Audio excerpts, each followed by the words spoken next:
अदालतको फैसलापछि म बाहिर निस्केर गेट बाहिरको चिया पसलमा चिया पिउँदै उनैको पर्खाइमा बसेको थिएँ। जुन भेट हाम्रो अन्तिम भेट हुँदै थियो। अदालतले उनले दिएको सम्बन्ध विच्छेदको मुद्दामा फैसला गर्यो। सम्बन्ध विच्छेदपछि श्रीमतीलाई 50 लाख रुपैयाँ दिनुपर्ने शर्तमा मुद्दाको फैसला भएको थियो। उक्त मुद्दाको फैसलापछि गेट बाहिर हँसिलो मुहार बोकेर उनको परिवार, उनी र उनको मुद्दा हेर्ने वकिलहरू बाहिर निस्कँदै थिए। म भने एक नजरले उनलाई हेरिरहेको थिएँ। बाहिर आएपछि वकिलहरूसँग हात मिलाएर वकिलहरू गए। अब त्यहाँ उनको परिवार र उनी मात्र थिए। म छेउमा गएर एक्सक्युज मी भनेर बोलाएँ। उनले पुलुक्क मतिर हेरिन् तर केही बोलिनन्। मैले भने, मलाई 10 मिनेट समय दिन सक्छौ, केही कुरा भन्नु छ। उनले उनको परिवारको अनुहारतिर पुलुक्क हेरिन्। परिवारले हुन्छ कुरा गर भनेपछि उनले मुन्टो हल्लाइन्। मैले भने, यहाँ मिल्छ भने अलिक पर जाउँ न। हामी त्यहाँबाट अलिक पर गयौँ। मैले नजिकै रहेको चिया पसलको छेउमा गएर भने, चिया पिउँछौ? उनले नाइ भनिन्। अनि मैले भने, यो मेरो चियाको अफर अन्तिम हो। आजबाट तिमीलाई कहिल्यै भन्ने छैन। उनले भनिन्, त्यसो भए हुन्छ। हामी चियाको मिठो चुस्की लिँदै गफ गर्न थाल्यौँ। अनि मैले भने, तिमीले मबाट जे चाहेकी थियौ त्यो पायौ। अब तिमी स्वतन्त्र छौ। अबदेखि तिम्रा हरेक दिन खुसीका हुनेछन्। मेरो टचर सुन्नु पर्दैन, झेल्नु पर्दैन। मैले तिमीलाई दुःख दिएँ, कराएँ, रिसाएँ। यसको पनि कुनै कारण र बाध्यता थियो होला। त्यो बुझिनौ। त्यो भित्र नि माया लुकेको थियो, त्यो सम्झिनौ।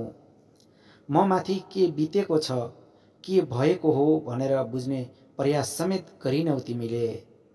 बस मेरो टर्चरलाई मात्र हेर्यौ, त्यो मात्र देख्यौ, सहन सकिनौ, त्यसैलाई ठूलो समस्या बनायौ। अब मैले तिमीलाई दिनुपर्ने 50 लाख, तर त्यत्रो पैसा मसँग अहिले छैन। यसो गर, भक्तपुरमा किनेको 5 आनाको घडेरी छ, त्यो तिम्रो नाममा पास गरिदिन्छु। हामीले चलाएको कपडा पसल पनि तिम्रै गरिदिन्छु, तिमीले नै चलाऊ। गाउँमा पुर्ख्यौली सम्पत्तिको नाममा थोरै खेतबारी छ, त्यो पनि चाहिन्छ भने भन, मेरो भागको पास गरिदिन्छु। अनि मैले चढेको यो 250 सीसीको एउटा पल्सर बाइक छ, यो पनि लैजाऊ।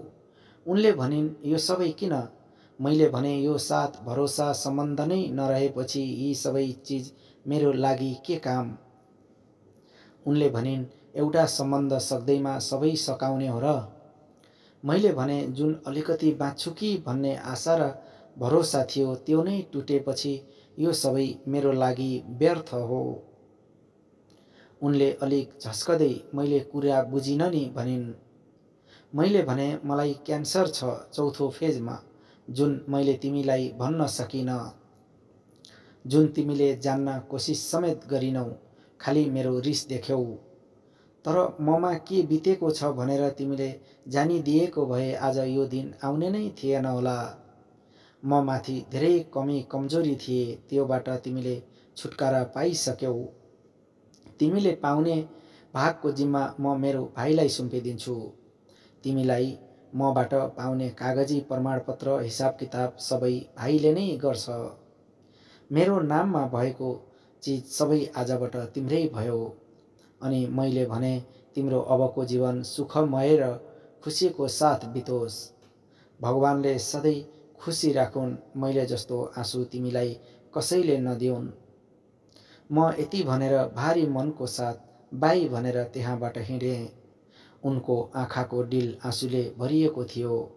जे होस्, उनको अर्को जीवनको यात्रा सुखमय बितोस्। शुभकामना। भिडियोलाई अन्तिमसम्म हेर्नुभएकोमा धन्यवाद। यस्तै अरू भिडियोहरू हेर्न र सुन्नको लागि यात्री आरजी युट्युब च्यानल सब्स्क्राइब गर्नुहोला।